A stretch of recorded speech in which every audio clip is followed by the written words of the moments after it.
Hello everyone, I'm Tim from Tim's PC and I build custom PCs to suit anyone's needs or budget.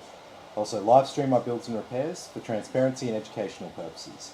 So if you would like to get an awesome new PC and you'd like to see it put together live, send me a message today. Alrighty, so we're back here again tonight with another live PC build. I've had an absolute shit day. It's been one thing after another today, and it's all pretty much all dealing with companies and stuff on behalf of my customers and myself and all that. Oh, I'm just having one of those days, right? Not going to go into it. Very unprofessional to talk about these things in a live stream, but oh man, I wouldn't wish it upon. Actually, no, I would. I'd wish it upon my worst enemy because it sucks. My worst enemy can, get fucked. All right. Okay, so tonight we're going to be building Anthony's PC. So Anthony hit me up. He actually paid for this by lay-by, which is one of the things that I offer. So you can lay-by a PC through me. It's really simple. All I ask is for a 20% non-refundable deposit, just to prove that you're not a time waster and you're not going to just make me hold on to your money for 4 months and then want all of it back and stuff like that, because that's very annoying. It's like, why would I even offer you the opportunity to do a lay-by if you're not even serious about it? So that's my way of just keeping anyone who's not serious at the door. But if you are serious, it's 20% non-refundable deposit. That comes off the total of the PC build. The terms are open-ended. You can pay back as little or as much as you want. And basically how it works is when you get up to around the time when you're going to be finished paying it off, I'll send you an updated quote. So if there's a new graphics card or something like that that's come out in the 3 or 4 months or so that you've started to lay-by a PC, that doesn't matter. I'm happy. I don't lock you into a quote from 6 months ago if it takes you 6 months to pay off your $3,000 computer or something like that. So there's no minimum repayments, there's no interest or anything like that. So yeah, if you're keen on it, definitely hit me up. So that's how Anthony paid. Anthony paid this off pretty quickly. I think this was just around the $2,000 mark, so he paid it off in just 4 payments. So this was relatively quick. We've got one coming up next week, Bradley, and he's been paying me for the better part of a year. He's been paying off PC at like $100 a fortnight, and he's over $3,000. So he's been waiting a long time. And when I first quoted him for a PC, the specs that I quoted for him are basically way cheaper now. So for the same money that he was going to spend, he's going to get himself an RTX 3080 build now. So he's absolutely laughing. He started paying at the height of the graphics card prices, and now it's come down and he's ready to buy his PC. So I'm not holding him to prices from 9 months ago or anything because he did a lay-by through me. Alrighty, so let's get to go. Let me start that one again. Let's get into our build tonight and let's go through the components here. So we've got the Ryzen 5600G 6-core 12-thread CPU. We're going to be putting it on our old friend, the MSI B550M Pro VDH Wi-Fi motherboard. We've also got 16 gigabytes of Corsair Vengeance memory, 3200 MHz CL16. Or is it a 32 gigabyte kit? No, it is definitely a 16 gigabyte kit. It's got the option to upgrade. The main thing here, the main event for tonight's build, is this RTX 3060 Ti. Because, like I've been talking about the last couple of nights, I've had a few questions about 3060 and people asking what 3060 is right for me. And I tell most people, if you're a serious gamer, then the 3060 that's right for you is actually the 3060 Ti. Because it's the same GPU as the 3070 and the 3070 Ti. It's actually got nothing to do with the RTX 3060. It's actually the next GPU up. And yeah, I don't want to get too sidetracked on it, but there's a lot of good reasons why you go this one over the normal 3060. We've also got a 500 gigabyte NVMe SSD, a 1 terabyte hard drive, 650 watt power supply, and we're going to be putting it in this Antec NX 320 case. So it's got the 3 pre-installed RGB fans there. I got another spare one that it's just taking up room, so I'm going to chuck it in for him as well. But with all, let's just get started before I start fucking up my words even further, because I'm tired. I've had a shit day, and yeah, I'm very, very glad it's Friday night. Unfortunately, I'm all on my own. Christine's got to work the night shift tonight at Coles. Unfortunately, she was really happy about doing that too. Real happy. If you could detect a note of sarcasm in my voice there. But anyway, I'll stop bitching about my problems and let's get into the PC build for the night. So we don't have a cooler or anything for it. We're just going to be using the standard Wraith Stealth cooler that comes with it. I just sent off a box of like 32 of these unopened coolers that I've acquired for over about 9 months or so. I've had them boxed up for ages, and when we moved, the box got sort of boxed away with a whole heap of other boxes that are down in the garage, and they're all sort of packed up neatly there. And I keep forgetting to go grab it because there's a business down in Hobart who wanted to buy them all for their builds. So yeah, finally got rid of them today. And we're actually going to use one for a change, because normally if someone buys an AMD PC, we normally go with a better cooler, because even though AMD has a reputation of being like the budget option, it's not really the budget option right now.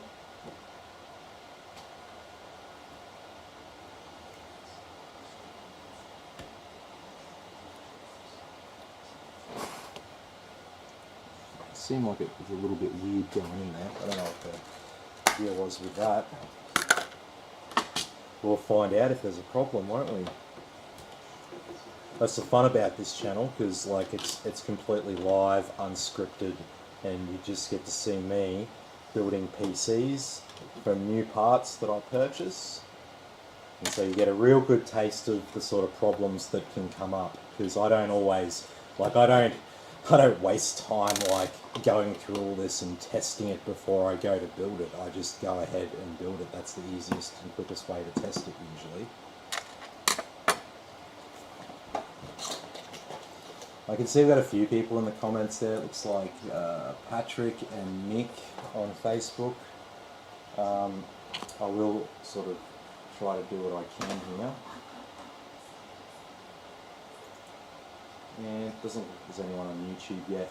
So Friday night's actually the quietest night of the week for the stream, because see, normal people have like, an active social life with like, their friends that they like see on Fridays and Saturdays and stuff like that. Whereas see, instead of doing stuff like that with my friends, I do this instead.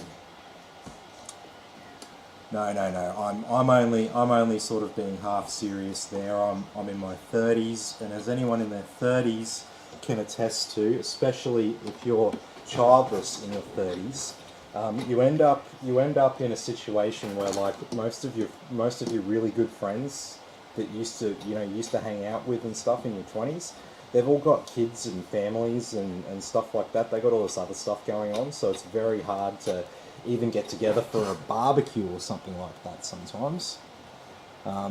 So yeah, it actually suits me completely fine doing this on the weekends and at night and stuff like that.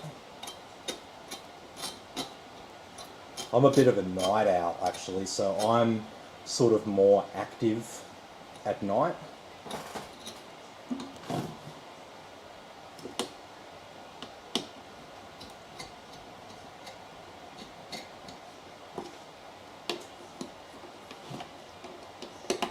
Some people are morning people, and they're sort of like more active and alert during the morning hours.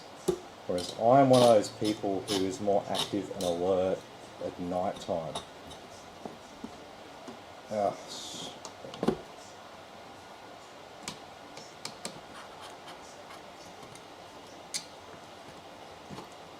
So if the screw's not going in, it's just not playing ball for you. Just a little bit of pressure on the back plate there.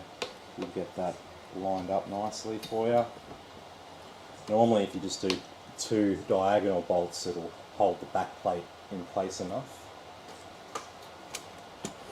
And the only thing we have to do is plug in our cable. So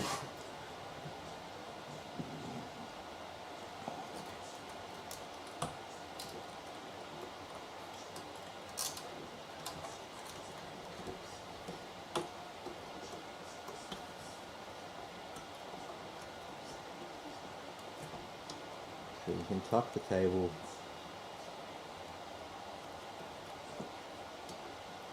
inside the cooler, and you can wrap it around bolts.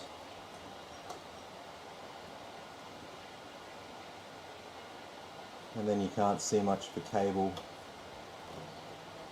going into the cooler there. So try to use up a bit of that cable length on those stock coolers, and that's the secret to installing them discreetly. Alrighty, so I got our 2 sticks of Corsair RAM, 3200 MHz CL16. So fun fact, 3200 MHz CL16 and 3600 MHz CL18 are more or less in line with each other. They sort of trade blows in performance benchmarks of different things. So it's important to consider that. Don't go and spend a whole heap more on 3600 CL18 thinking that it's way better than like 3200 CL16. If you wanna have a step up from the standard sort of DDR4 speeds that we run with now, which are the 2 ones I just mentioned, 3200 MHz CL16 and 3600 MHz CL18. The step up from that is 3600 MHz CL16.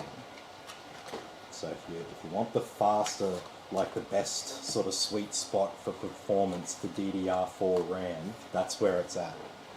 We start going higher in megahertz, we start ending up with a situation where the latency just starts to improve. And in general, there's not too much point in increasing the latency just to get higher speeds, because it's like cutting up your nose to spite your face, sort of. Alright, so we've got everything installed there. We've just got our M2 drive to go. Final piece. So I'll probably leave that top slot because this card's fairly chunky. I think it'll partially get in the way of the bottom slot there. This is our little drive here. And so these Crucial drives, these come with a 5-year warranty, just like the Samsung ones. So there's really not a lot of point in paying for the brand. It's just about the warranty. So if you don't know Crucial are a massive producer of system memory and SSDs. They do a lot of stuff on the enterprise state. The company is called Micron. Crucial is their consumer brand. So yeah, if you're not familiar with Crucial, it's not some random Chinese brand. It's actually, I believe it's an American-owned company. Correct me if I'm wrong, but I believe it's American-owned. Okay, so our board's all prepped up and ready to go. Our SSD is installed. We do have a hard drive here and a power supply. We do have this extra fan, but all of that is going into the case. So let's go ahead and sort that out.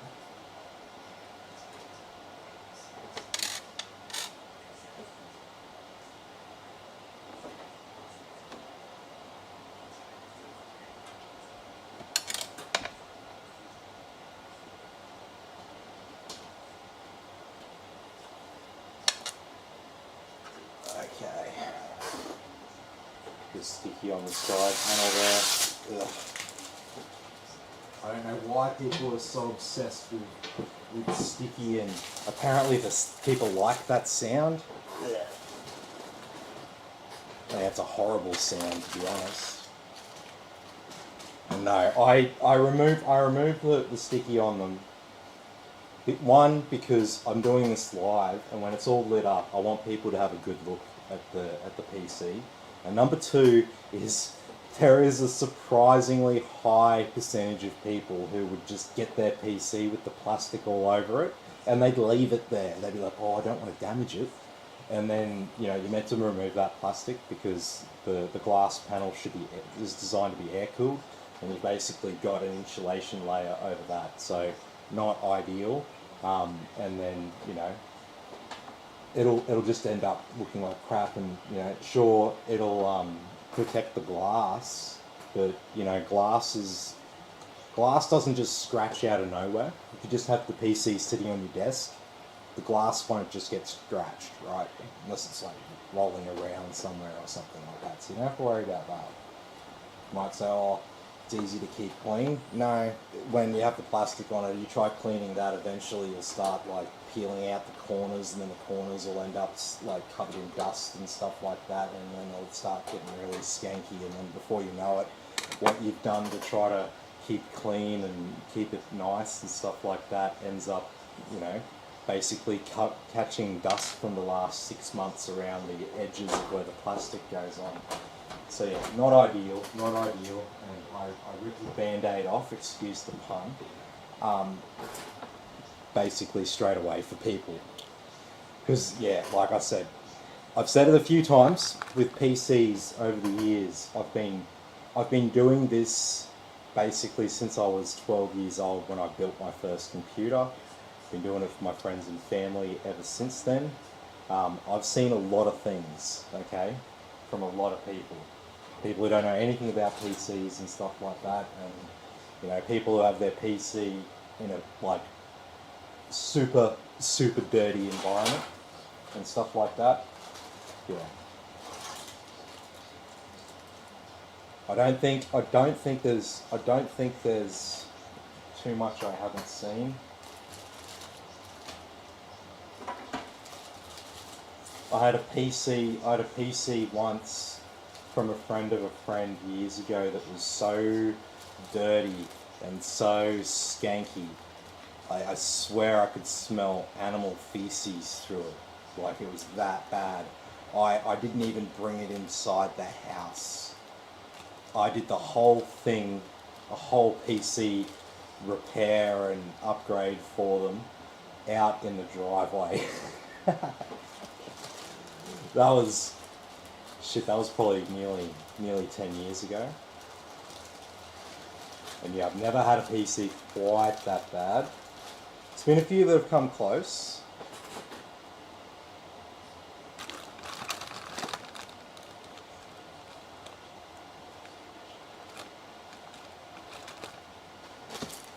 Alrighty. So, what do I do with it? Hard drive tray. Let's get this 1 terabyte drive installed.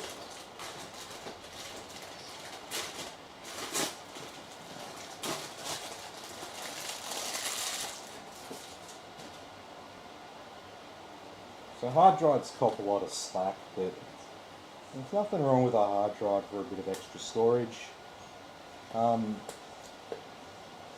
Hard drives will last you longer than you might remember, and this is because we're not running the Windows operating system off these drives anymore.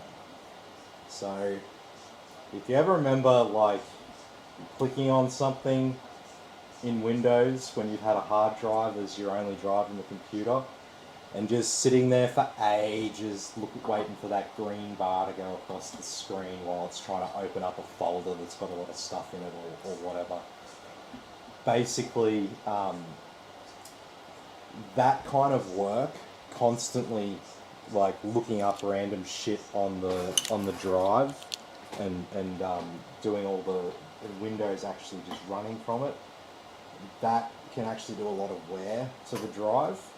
Whereas the way that we use them now generally doesn't put as much wear on them as what they did in the past.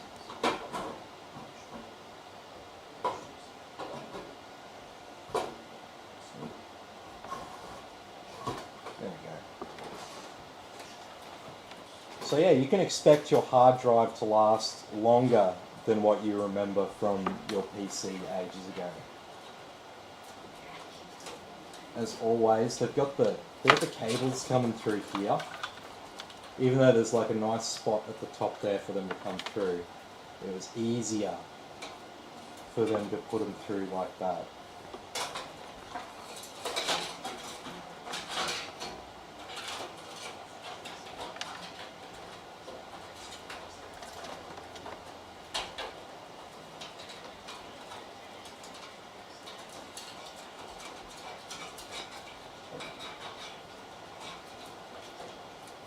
And yeah, it makes sense on a really cheap case like this. It is kind of a bit of a pain to get them through that top one, but like,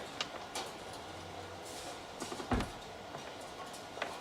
think if you buy a PC from someone, you expect it to be, you know, something as simple as that took like all of about 20 seconds. You should do that. Even though I get like trolls who are like, oh, you take too long to build a PC, blah, blah, blah. Don't care about productivity, as if I'm on like a production line.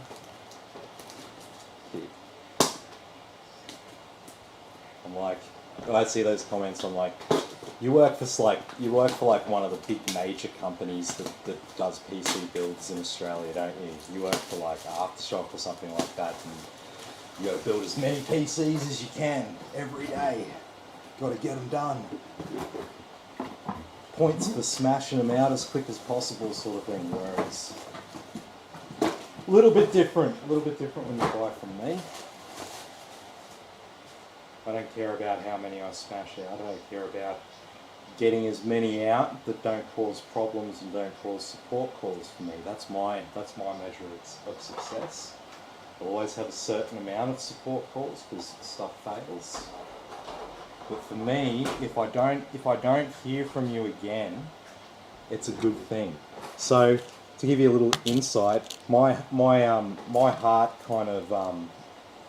heart rate sort of increases a little bit if I've sold you a PC and then I see you message me again, because I think, oh no, what's happened? Something's wrong. And you might just be messaging to go, hey, I just want some advice, I want to do this or I want to do that. And it might not be anything. But I see you and I'm like, oh man, we've got a support call. I don't like support calls. I try to reduce them at all costs.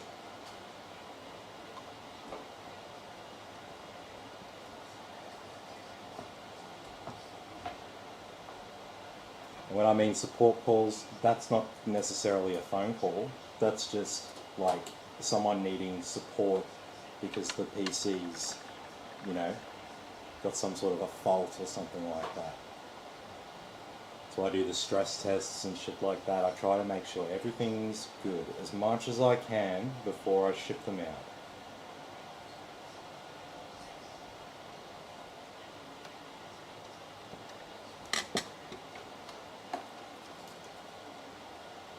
Okay.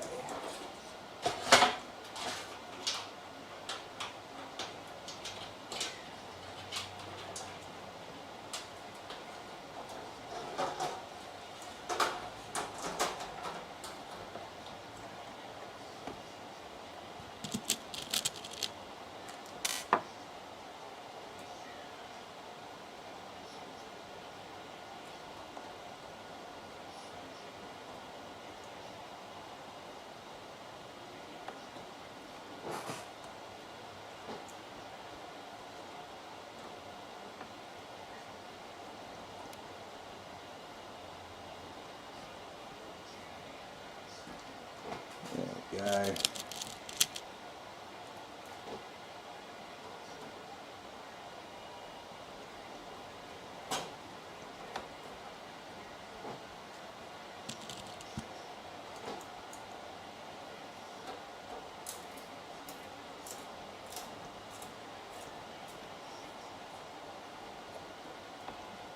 Sweet as.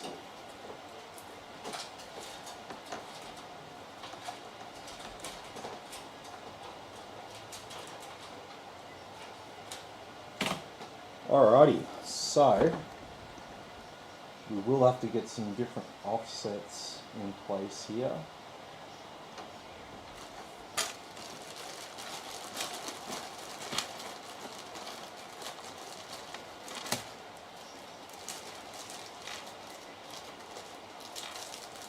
Like I said, I'm running low on offsets. I normally don't open these packets while I'm live. I normally sort through them quickly when I've got a bit of time. But I'm very low on these offsets. And you only get a few of them with every case.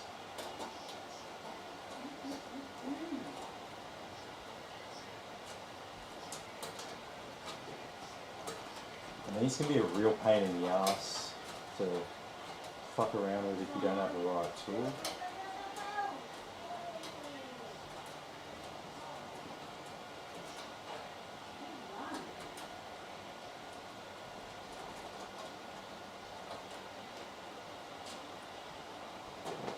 And one more.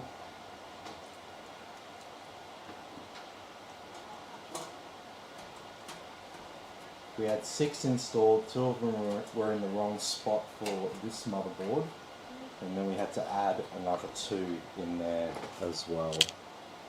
And I get to add 1 offset to my container there. So I'm going to call that a win for myself. My offset reserve is slightly higher. Yay.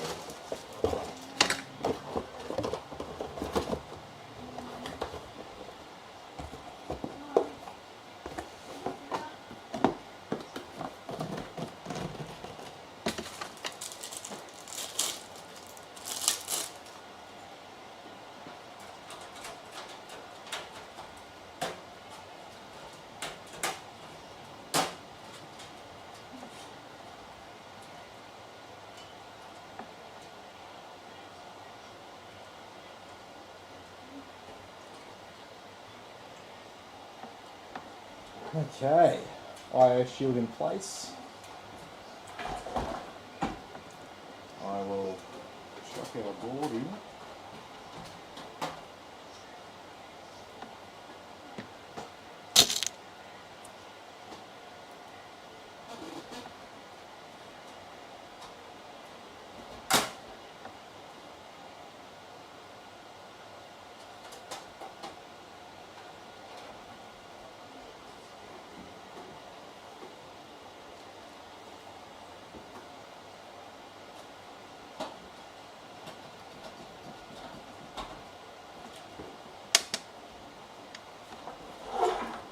Alrighty, 2 screws is all you need. No, I'm just being a dickhead.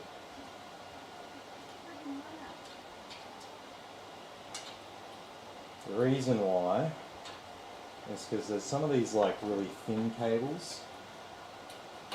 You can actually route them behind the motherboard.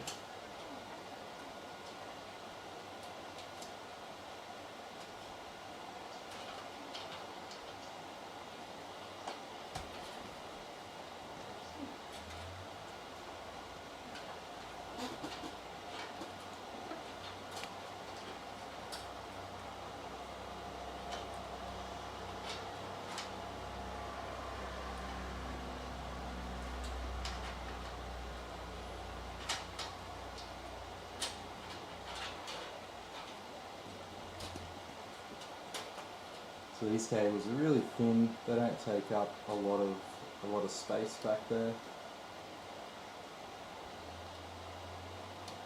Obviously you don't want any cables being pressed down by the back of the board there.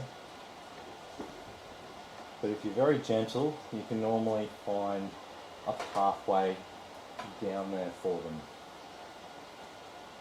And we can do the same thing with USB.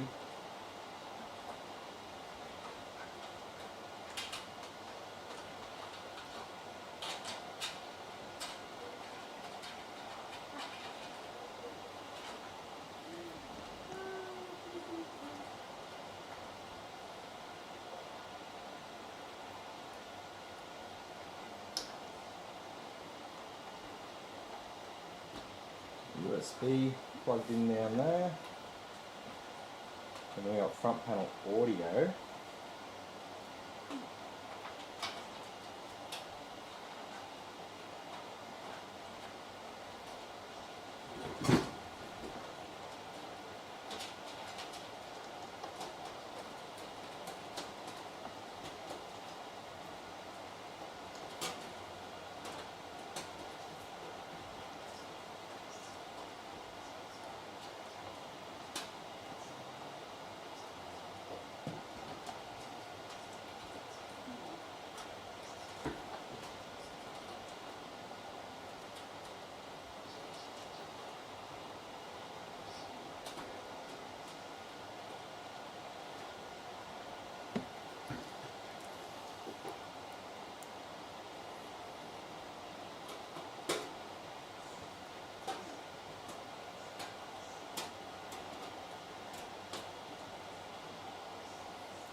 Put a couple more in because we don't have any more cables to route down there.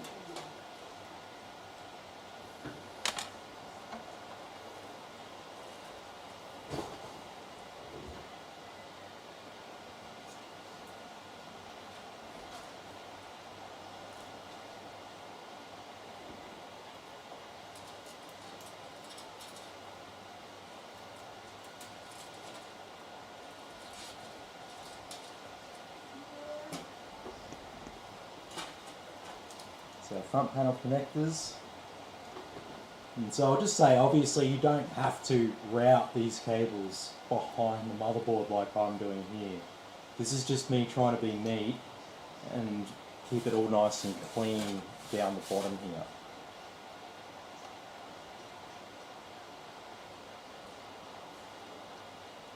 This makes it harder, this makes it slower, makes it less efficient.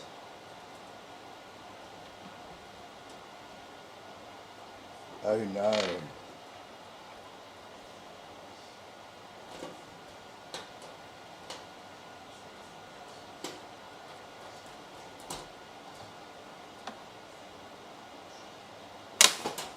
Alrighty.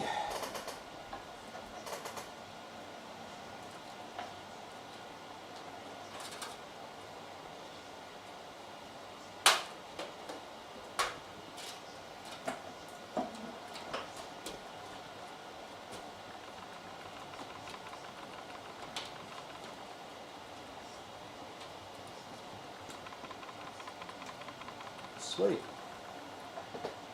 So we've got a USB 3, and that has this nice side orientated plug, which I think's great.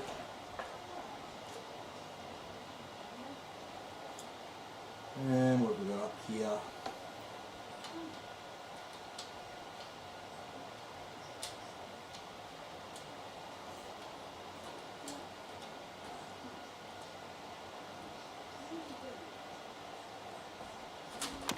That on a header there.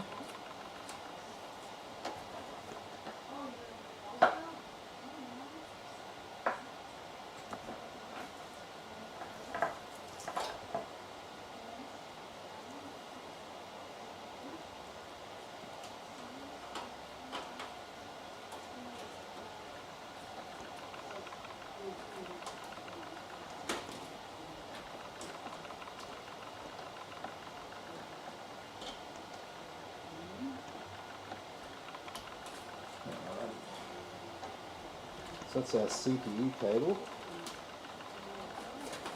And we can just sort of tuck that one around the side there, and I'll keep that concealed.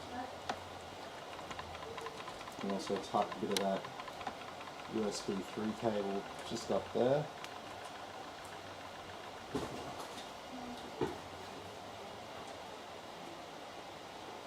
I don't know if I've got an addressable connector for these fans. I certainly don't have endless ones. So we'll hook it up to the controller in the case for now.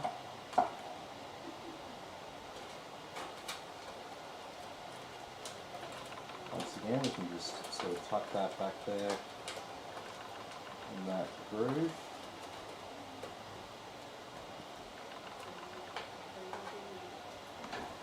We don't like to use zip ties out the back here because whenever something goes wrong or you want to do an upgrade or anything like that, you got to cut off all of these zip ties. It's a real pain in the ass.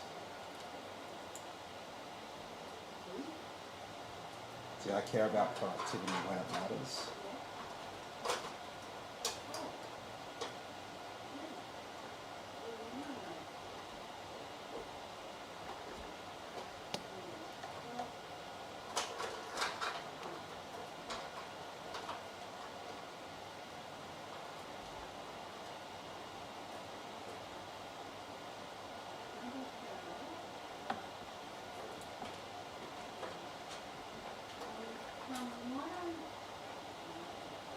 There we go. And so we won't need any more SATA or Molex cables, so I'm gonna stick these just around here in that bottom hard drive tray there. And then we're probably going to need the rest of these cables. And around the front here, I think we need a few more bolts in our motherboard.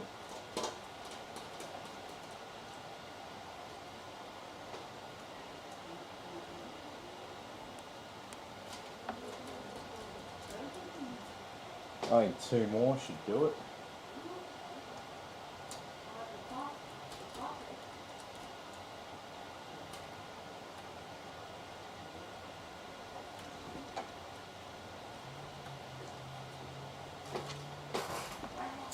Okay.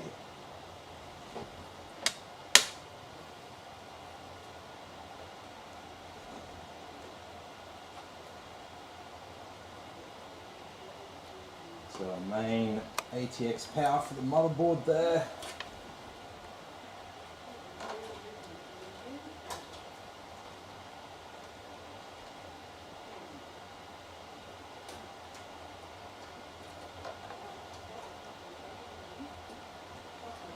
And that just leaves us with our graphics card.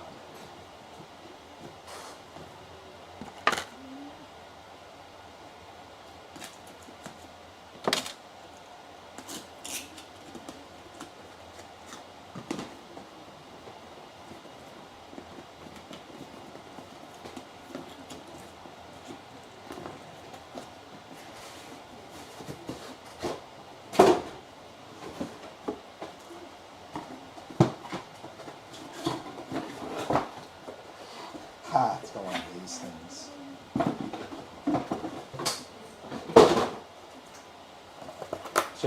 Check out this packaging. Graphics cards like held down like this, and then you got these tabs back here,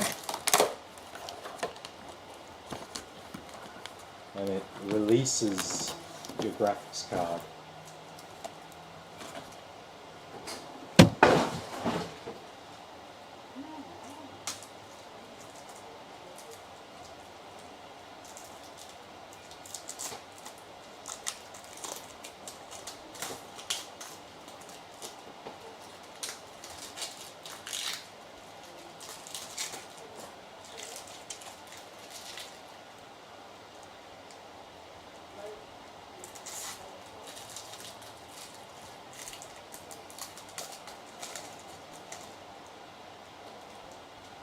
Another thing it's very important to remove all the plastic from is the graphics card.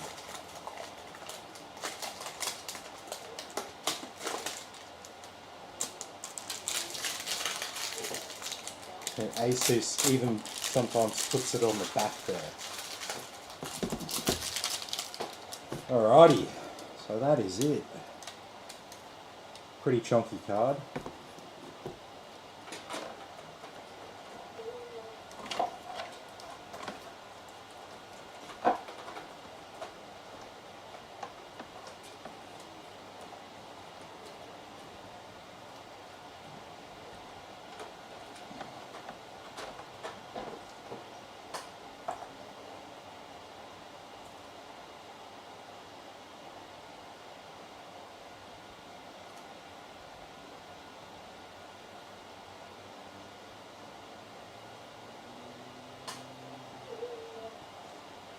So, hang on, we only had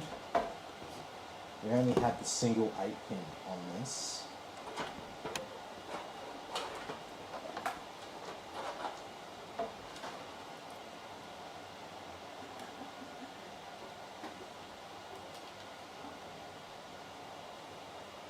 Sweet as. So we're going to come around in the top.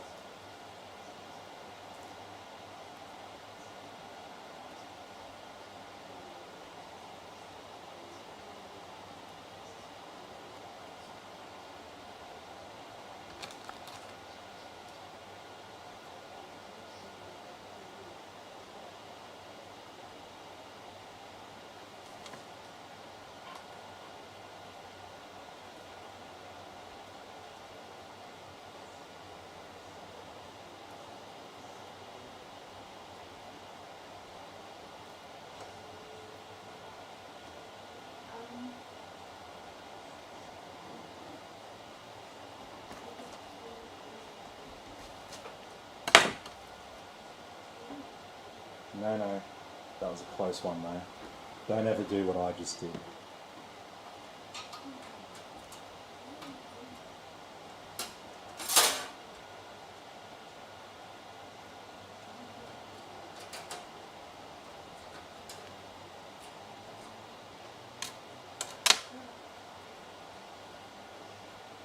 Alrighty.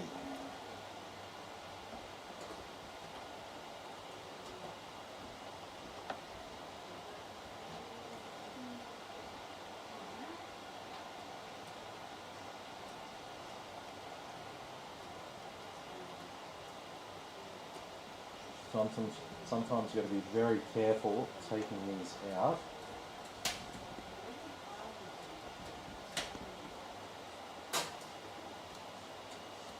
But once you break one half of it, then you can actually move it like this.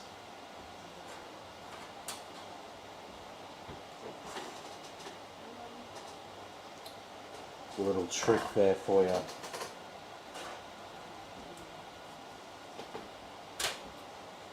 Alrighty.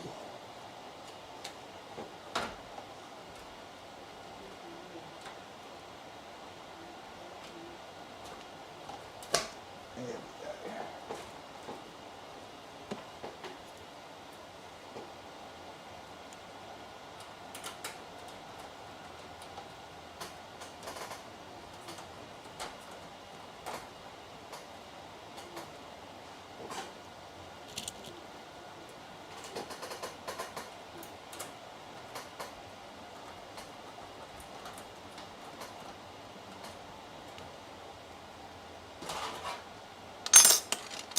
Okay, so finally we just have our graphics card.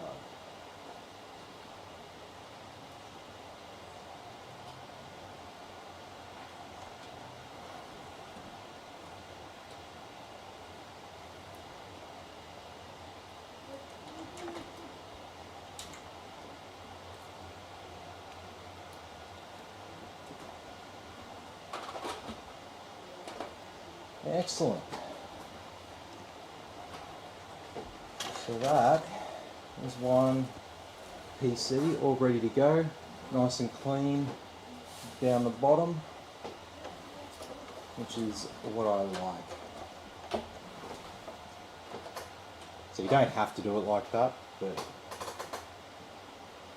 it's just how I do it.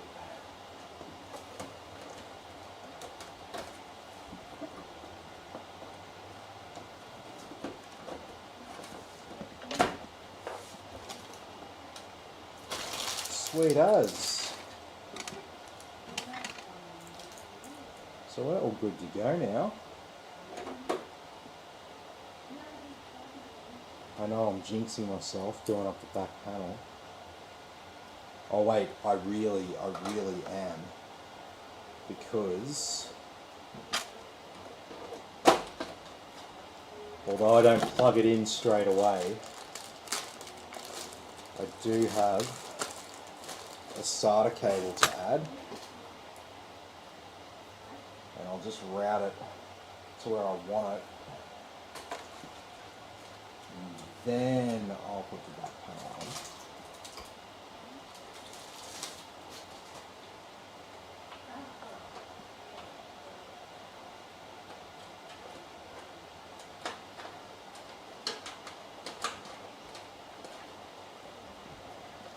So 10 points if you know the nerdy reason why I do it like this and don't just, plug in the SATA cable from the hard drive. I'll give you a hint. When I am using an M2 NVMe SSD. Points if you know why.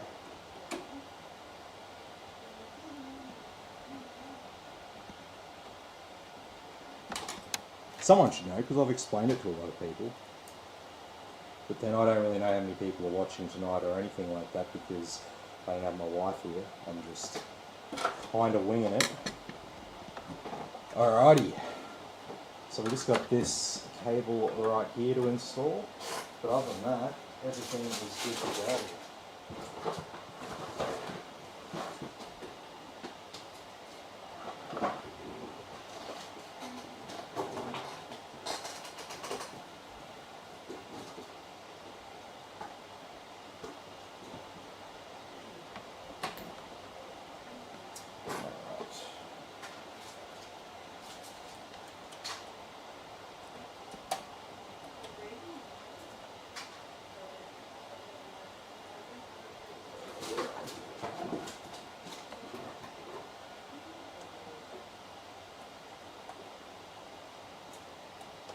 So yeah, I'm going to put a couple of plugs in the motherboard, in the display port and the HDMI port, because you don't want to use the ones that are on the motherboard.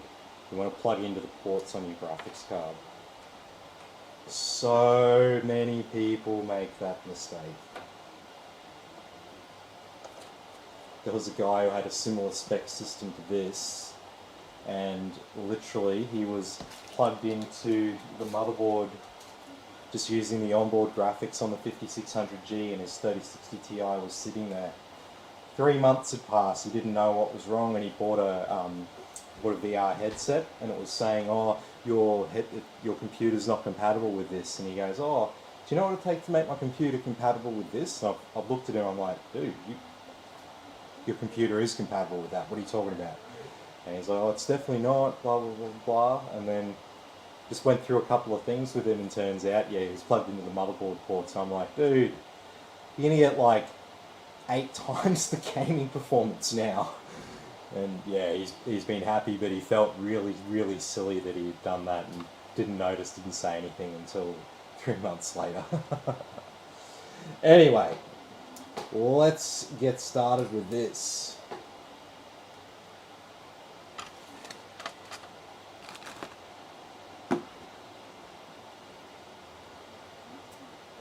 See, Mick said, hey Mick, how you going?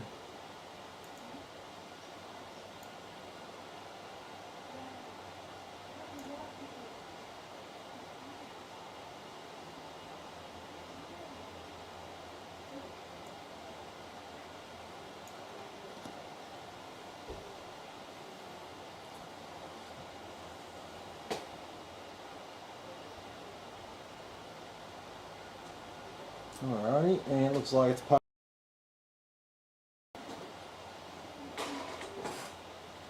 it might be handy if I actually, have the screen hooked up.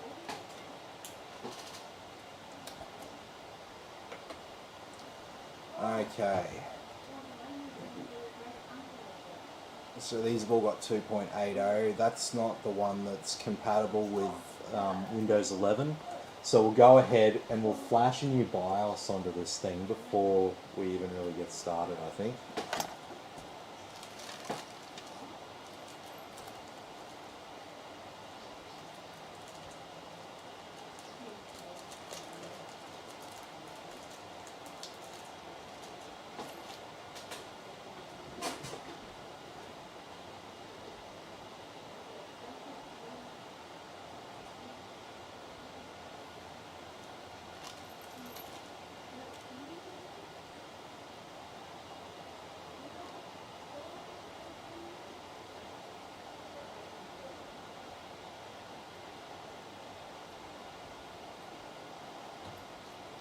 Okay. 1795, V29, 2.90. Let's do it.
Maybe I didn't make myself completely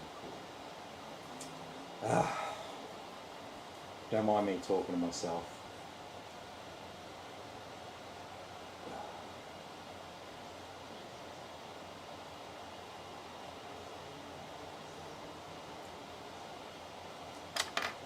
Trying to get a customer a refund on something. Well, trying to get myself a refund on something because they haven't supplied it yet, and the guy's been waiting for it for weeks. And now it's back in stock at my regular places, and I still haven't got it from this other third party. Teach me to go to a third party on it.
We should be just about there.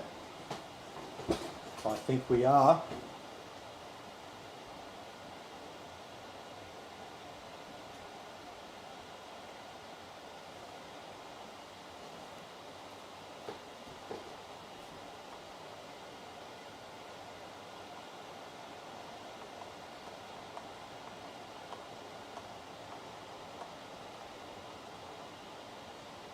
Big cat.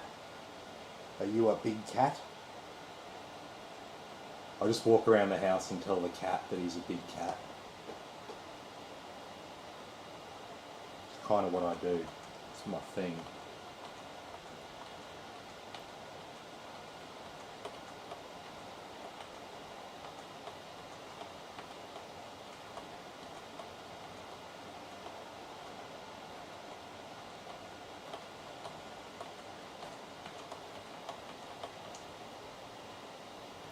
Alrighty, so now we've got 2.90 on here, X&P profile activated, and let's grab a Windows 10 USB, stick it in the back, and let's reboot.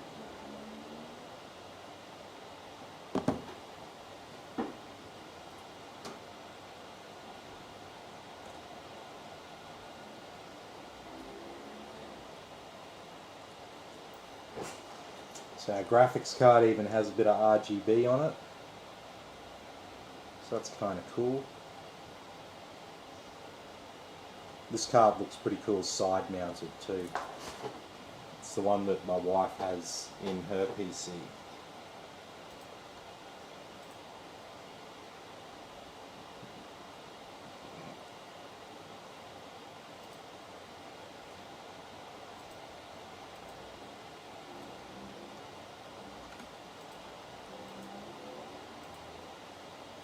Alrighty, there's our SSD.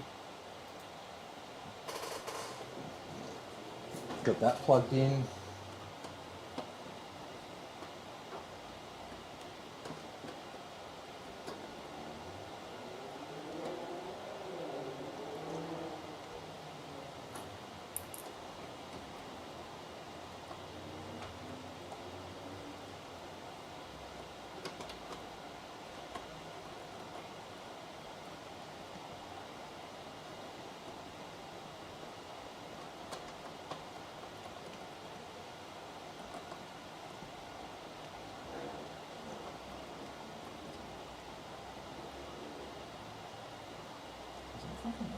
Let's see.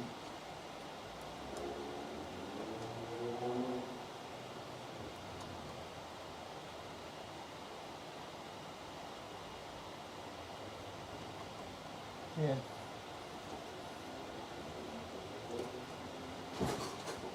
It's always fun plugging in a connector when you can't actually see it. You're doing it all by your sense of touch. And then you have the kind of brain that likes to second guess yourself.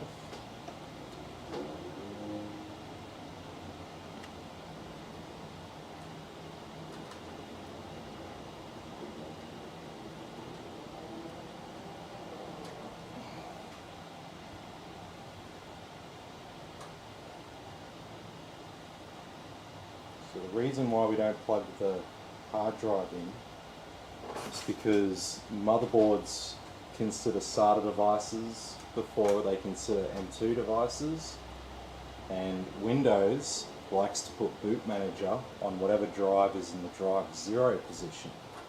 So unless we want Windows boot manager on the hard drive and then everything else on the SSD, we've got M2 drives installed, we need to have all SATA devices unhooked to get everything on that one M2 drive as specified. So yeah, just a little technical quirk on how Windows 10 likes to install itself.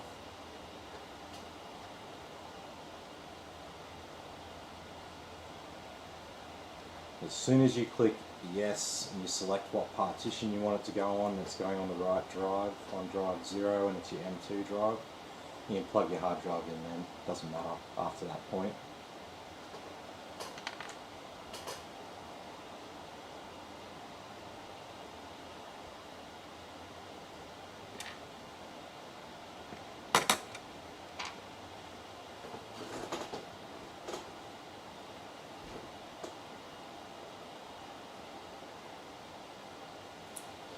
And so yeah, we'll just work through this Windows install and we'll run some gaming benchmarks on it, because like I said, you know, If you're asking yourself what 3060 is right for you, it's probably the 3060 Ti. Right, and you'll see why.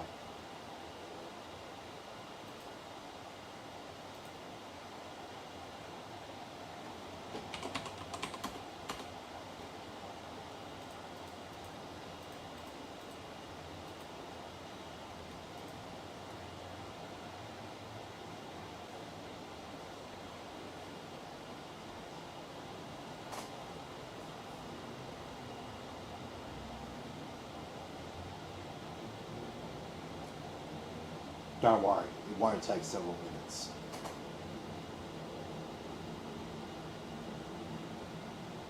If it took 1 minute, that would be a long time.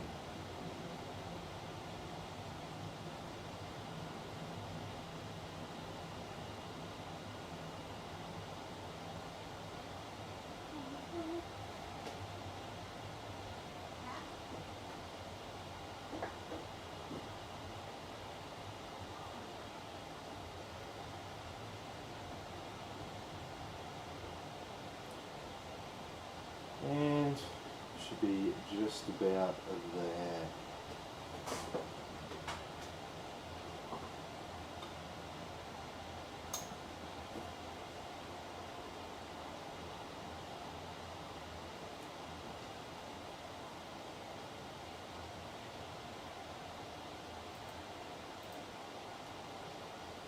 Okay. So I always start by sort of tidying up down here. Like some people like that search bar there. I find if you want to search for something, yeah, there are other ways to search. Like you can always search like just from clicking the folder and all that. So there's plenty of other ways to search. You don't have to have half your taskbar taken up by that search bar. There's other ways to access the exact same thing. Like if you want to search everything on your PC, click this PC, search this PC. I mean, yeah, look, I know some people like it, and you can always put it back just when going there, show search icon or search box. But I like the clean look down here. If I get too much clutter down there, I'm like, yeah, I don't know what I'm looking at. I don't like more than about 5 icons sort of down there on the quick launch cut on bar. That's just me personally. Other people have all sorts of stuff, like, I don't, yeah, you do it, it's your computer, you do whatever you want. I just set it up like the way that I kind of like, and if you've got no experience with computers and stuff like that, I may as well just set it up like this, nice and simple, without too much stuff to overwhelm you. Alright, get Microsoft Store apps updated, and then you can go get some other software, useful software installed. So I always put down some custom icons so I don't like mess up the place.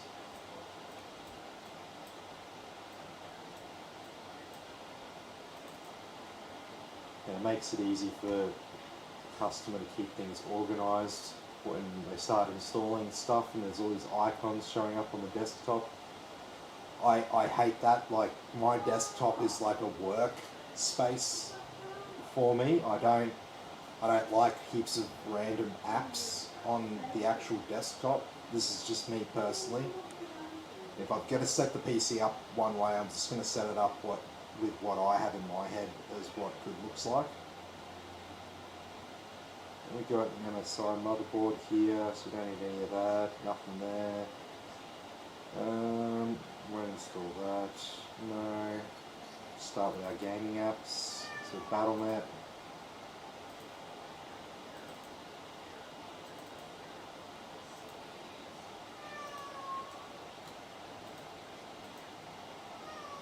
Put Chrome on there because, like, the majority of internet users use Chrome, so I'm not forcing you to use Chrome. It's just a statistical thing with the population. information that's out there.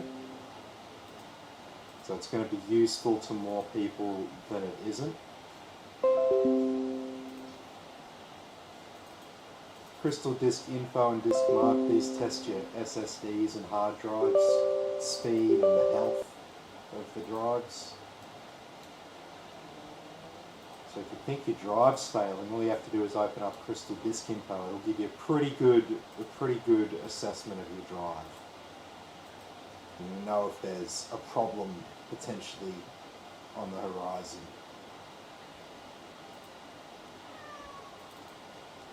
Epic Games, Fortnite.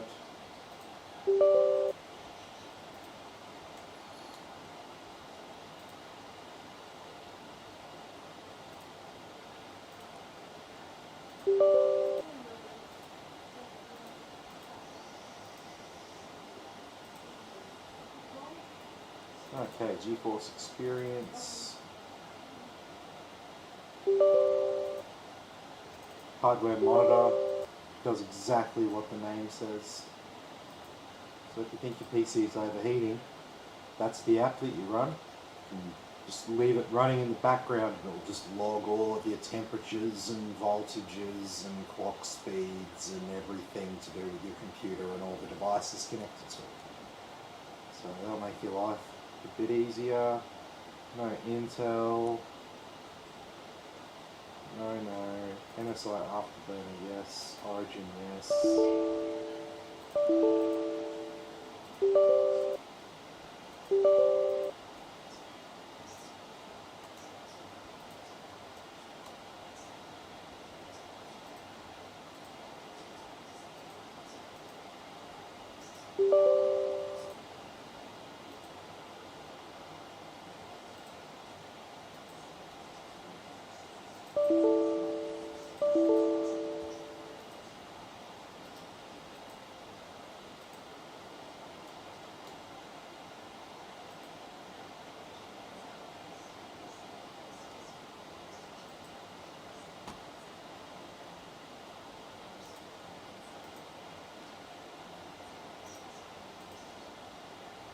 Okay, it's done.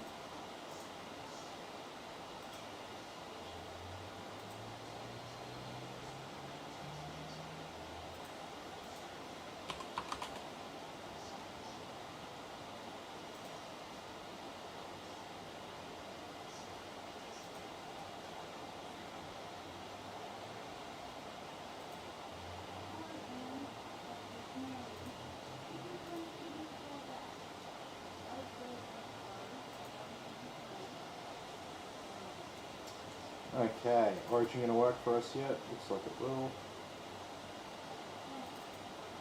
Office 365.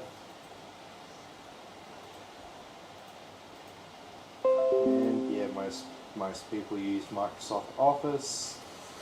And there's a good percentage of people out there who have a work email or a work account. And they'll actually have access to the full version of Microsoft Office just by signing in with their work account. Now, I'm assuming most people don't do anything illicit or are scared of their employer.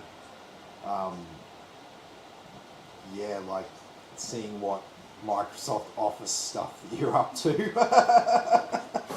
Most people are not concerned about that.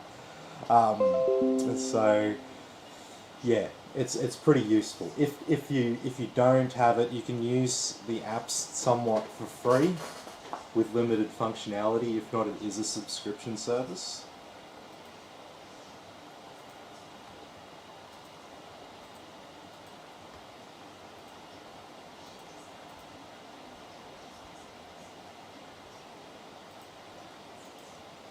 Alright, where are we at?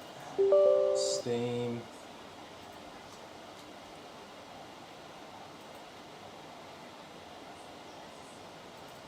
We have a Crucial SSD, so we'll install Crucial Storage Manager, whatever it's called.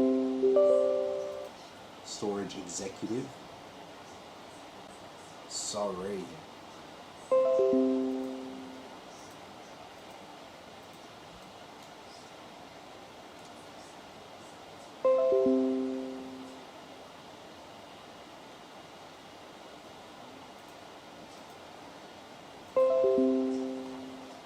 Alright, so we've got our benchmark apps.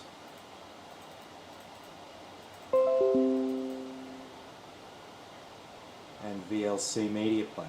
VLC Media Player is also a very, very, very common media player that's on almost everyone's computer. It's on Mac computers, it's on Windows computers. Everyone has VLC.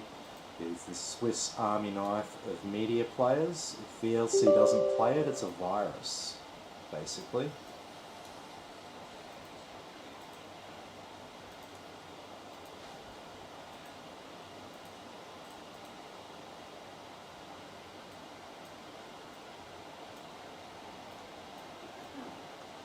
Put those game apps away.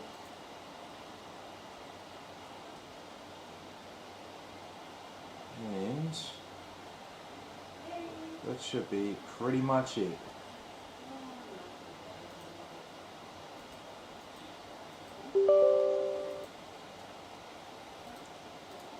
Adjust the date and time.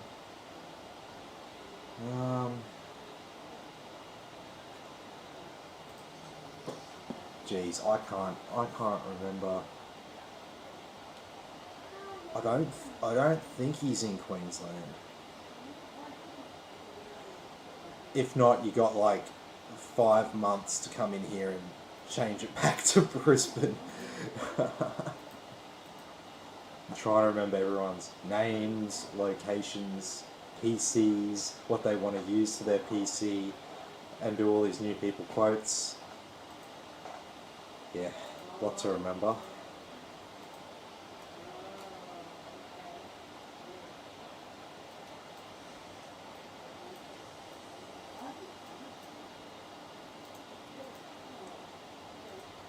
Go ahead and turn off some of the shit that's going to start up automatically. I personally hate stuff that starts up automatically unless it's something that's designed to run in the background. You know, like, for example, Microsoft OneDrive. Yeah, I want my OneDrive to come online for me whenever I'm using the computer, right? I don't want to have to worry about opening that up. Cortana, that's like Windows speech. I don't use that function, so most people don't. Most people find it annoying. And yeah, if there was like some RGB app that was controlling my RGB, I'd be happy for that to come on. Like I want the profile that I set up to come on automatically in the background. But I don't need Skype turning on. I don't need Steam, Origin, Epic, every gaming app opening up automatically. I'll decide what I want to do and what game I want to play when I turn my PC on. It's pretty simple. It's pretty much fair enough. So if you can't disable the app from starting up automatically from this task manager startup tab, then you can turn it off from within the app somewhere by going into settings. Alright, and so that should be all up to date. And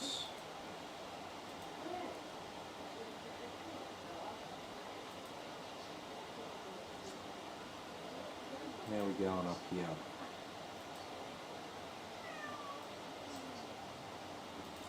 Oh, so this app's not big, it doesn't take up much space at all, but it just gives you a quick verification that your PC can run Windows 11, and whenever you want to upgrade, you can. I'm not suggesting people upgrade to Windows 11 just yet, though.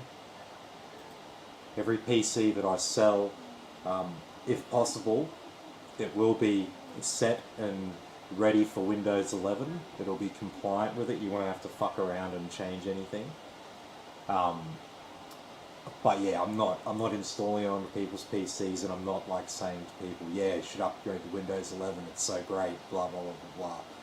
Because yeah, there's still problems with it, and people have so many different things that they do with computers. I don't want to be recommending anyone upgrade from 10 until, basically there'll come a point where Windows 11 will be better supported than Windows 10 by all the technology, apps, devices, etc. that people are using. And when we get to that point, where Windows 10 compatibility is worse than 11, then I'll probably switch over and start recommending people go to 11. But I'll never recommend it right at the start because, once again, support calls. I don't want support calls, and you don't want to be in a situation where you have to make a support call. So we try to play things safe for as long as we can, because especially with Windows 10 and 11, it's almost like 11's just a facelift. You know, things are in slightly different places, but under the hood, it's very, very similar. So I don't think I'll be recommending it for a little while. We'll turn on our drive caching here, because Crucial have this software that will use the system memory to speed up our SSD read and write speeds. It doesn't work for endless amounts of data, but for smaller bits of data moving it here and there, you get a little bit of an improvement. But the thing is, right, once you get up to the sort of SSD that we have in this computer, once you get up to the speeds that it produces, we're at a point of diminishing returns when you go faster. You can go faster, and yeah, you can run benchmarks on it and be like, oh sweet. But in terms of like how fast Windows loads up, there becomes other bottlenecks beyond just the read and write speeds of the SSD. A lot of people don't understand that. It's like a little bit of a finer point, I guess you could say. But yeah, there is a point of diminishing returns with SSD speeds in terms of the real world performance that you get. You can look at the benchmarks all you want, and that, you know, gives you a bit of a dopamine rush and stuff like that. All power to you. I'm not telling you there's anything wrong with that. But until there's other improvements, you know, Windows, there's sort of a limit to how fast you're going to get Windows to load, even if you get that SSD that's twice as expensive, etc. You know, it's not like it'll load twice as fast now. It might load, you know, a second or a fraction of a second faster, but over the, you know, in relation to the total, it's a small percentage, and it's generally not worth your money. Like, until you've got like a good CPU, heaps of good memory, a really good graphics card, good motherboard, like a really good power supply, obviously, case. Once you sort of tick all those boxes, then it's like, yeah, let's chuck in a really fast premium SSD, why not, blah, blah, blah, blah, blah. There's not much more performance on the table here, so we're going to do that, but, you know, don't like, you know, it's one thing you can be struggling on a hard drive for years, and then you're like, oh, SSDs are so great, then you become obsessed with SSD speeds, and then you don't realise there is a point where you sort of run into diminishing returns. And you can look at the benchmarks about this all you want. There's like a million benchmarks on like game load times with different SSDs on YouTube. You can check it all out and you can see what I mean.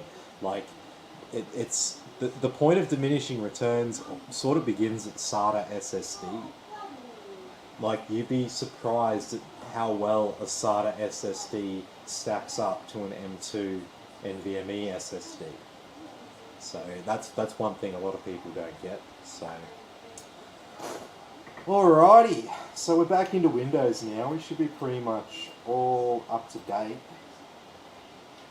There might be a couple of cumulative updates there, but all in all, we'll be ready to start doing some tests. Okay, so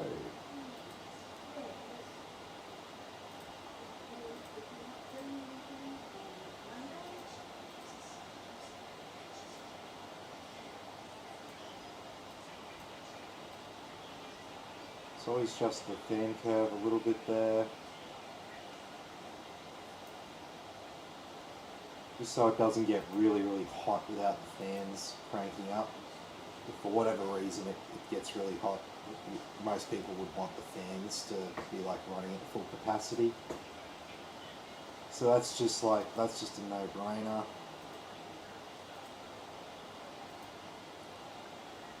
And this is just the stuff we're going to see in our on-screen overlay.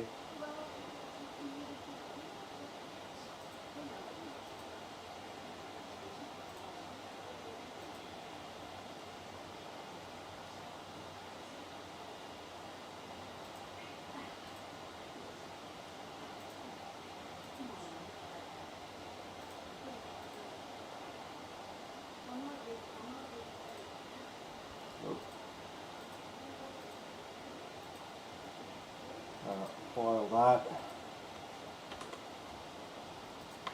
and set this up, and then you can see how this thing actually goes, and you'll see why it's much better for the more competitive gamer than the original 3060.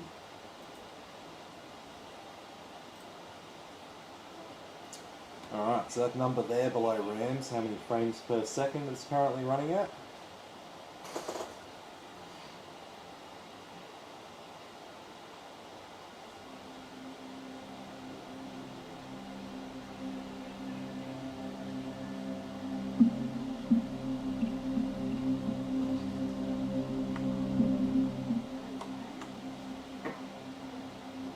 And you can go ahead and download this exact same app and run it on your computer and compare your computer at home to any of the computers that we have on the channel here. So if you want to see where your current specs are with the specs that you've seen in any of our videos, it's an easy way to do it. That's why I run benchmarks that are common and accessible and lots of people have. There's no point in me running a benchmark on it that no one can reproduce on their end and can't compare what they've got to.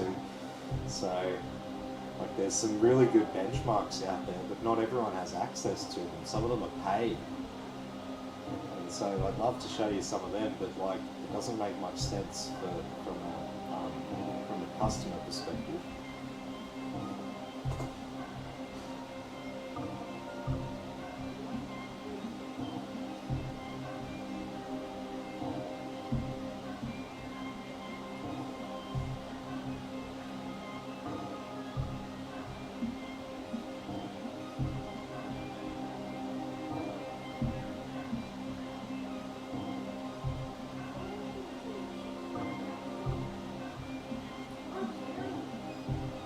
So frame rate's good, as you can see.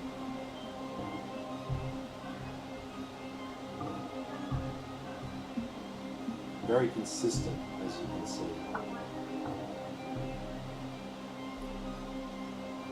If it's dropped below 100, it was when I was looking away from the screen.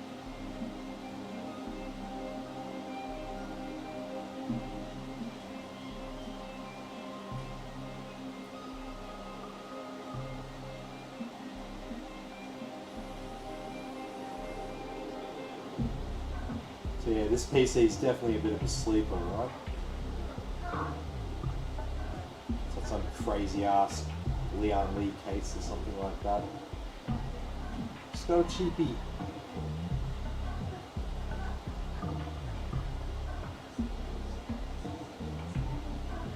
Just got the power where it counts.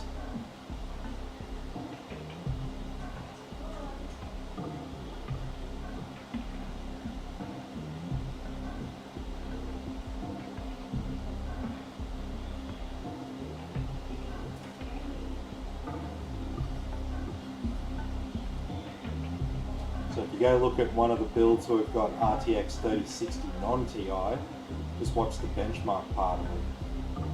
Just compare. And then you can just go on Google and just type RTX 3060 versus 3060 Ti. You'll find a whole heap of stuff comparing them. And it will back up exactly what you've seen right here.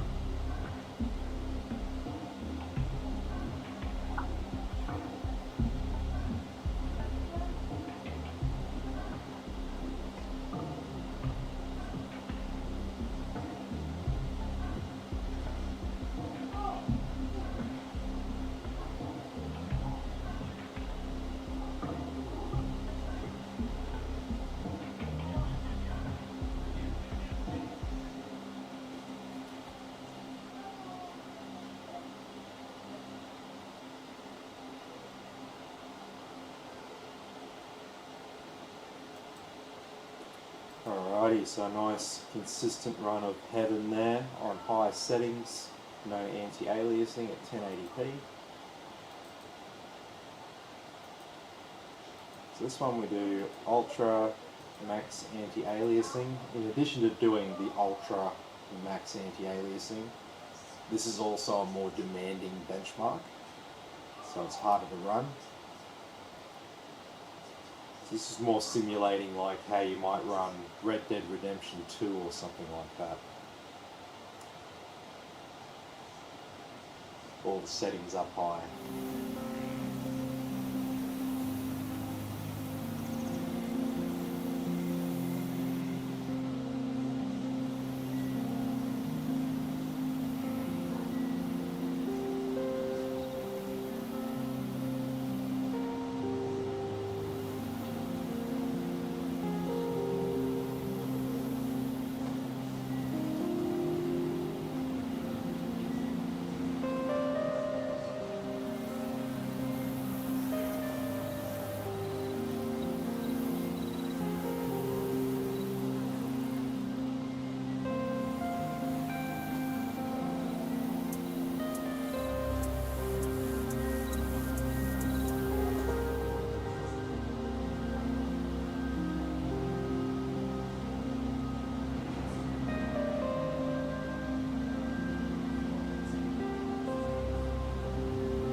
Alrighty, so that was Valley there. Ultra with max anti-aliasing. And I just heard a whingy cat. He's looking at me like really concerned and disturbed that like I'm not going to feed him. Because normally he'll get food about this time from Christine, but she's working tonight. He's just like staring at me, meowing at me from across the room. He's just got this real concerned look on his face. He's not 100% sure that he's going to get fed tonight.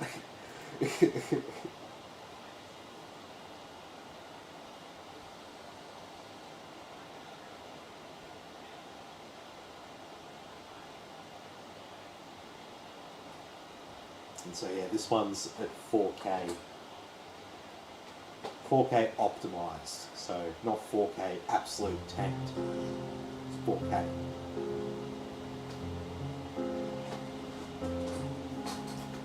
Alright, cat, what do you think you're meowing at? Are you gonna try to lead me into the kitchen?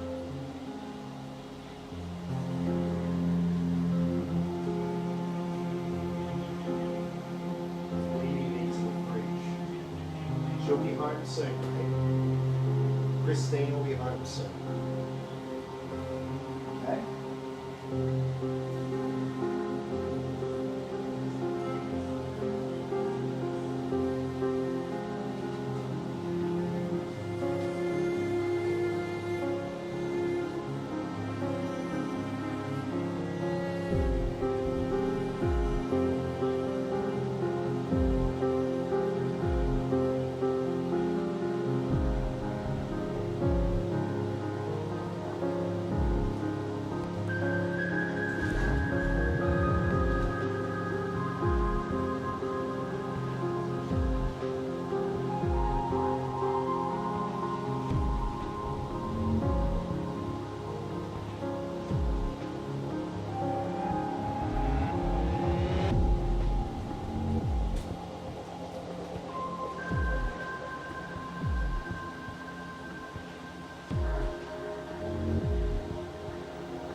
Alrighty, so that was Valley, sorry, not Valley, Superposition rather.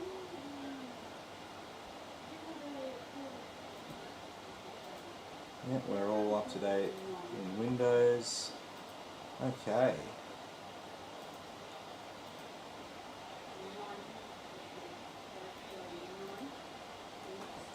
So let's start our stress test. Make sure it's not going to get too hot before I ship it off. Because if I do this and someone calls me up concerned that the PC is getting too hot, I can say with confidence, well, it's not getting too hot. Open up hardware monitor, guarantee it's not getting too hot. I've tested it. Oh, what am I doing?